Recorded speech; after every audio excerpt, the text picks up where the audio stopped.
Nuju sawijining dina, Kendhit wedhus sing duweni werna wulu kang nutu bebarengan karo kanca-kancane lagi nyuru pangan.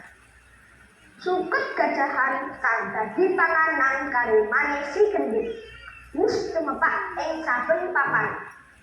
Emane Kendhit lan kanca-kancane ora ngerti menawa dheweke lagi antik-antik pucuke eri. Si Sardula macan kang diwedeni saisining alas indhik saka kaduhan.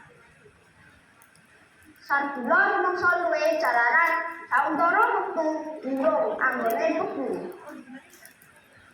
Blabat sifat angin playune si Sardula bakal berangkat Kendhit. Nanging Kendhit ora ilang waspadane. Kendhit gacangan mlayu golek slamet areng tengahing alas. Weh, lablay, aja mlayu kowe. Ndanono aku ora suwi maneh bakal tak pangan kowe. Kandhane Sardula. Rumangsa cedhak ing bebaya, Kendhit mlayu kipit mlebu satengahing alas. Satemah Kendhit bisa ngadeg golek slamet ndelik aning jeroning guwa. Kelakon mangan enak iki. Mlayu karo diwae bakal ketututan. Sumbare Sardula. Kanyata tipake sikil Kendhit dadi sarana pambiyantu Sardula kanggo nglacak Kendhit kang ndelik. Tipake sikil Kendhit mandheg ana ing sangareping guwa. Kelakon mangan enak, turu kepenak iki. Kandhane Sardula yakin menawa dheweke bakal sida meksa si Kendhit. Kendhit ndelik ana ing sambungine watu kang ora pati gedhe. Emane buntute Kendhit kang lompat kabeh ketok. Swara lakone Sardula dimengerteni dening Kendhit. Kendhit injen jebul tenan. Dheweke bakal dimangsa dening Sardula. Kelakon mati tenan iki. Batine Kendhit. Arep mlayu nang ndi meneh kowe? Wis to, manut aku. Ora susah rekoso mlayu. Kene, cedak marang aku. Bakal tak pantuhan kowe. Sumbare Sardula marang Kendhit. Ndokno kowe teko mrene. Aku wis kesel golek papan pandhilikan. Tak pasrahke uripku kanggo kowe, lan kowe arep Sardula. Nanging apa ya enak, awakku kang mung gari urip bakal tok mangan. Kurang bejane balungku sing arep tomblok malah nyocok lambemu. Ujare Kendhit.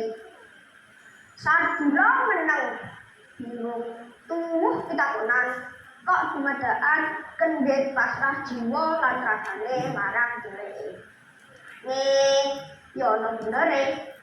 Kahanane Kendhit turu yen arep ngalam daginge kok ora sumbut karo tekasane anggone ngoyak.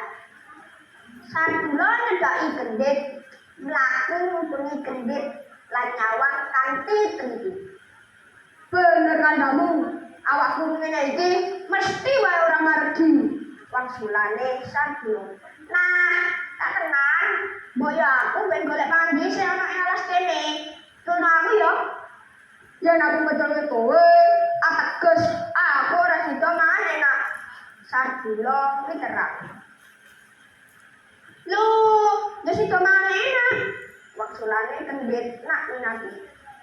Mengko yen aku wis lemu, daging, mlaku wae mesti rekoso. Apa meneh mlayu, mesti bakal kok maksa to.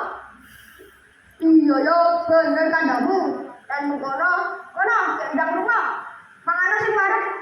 Matur nuwun Sardula. Aku tak golek pangan dhisik. Kandhane Kendhit karo mlayu.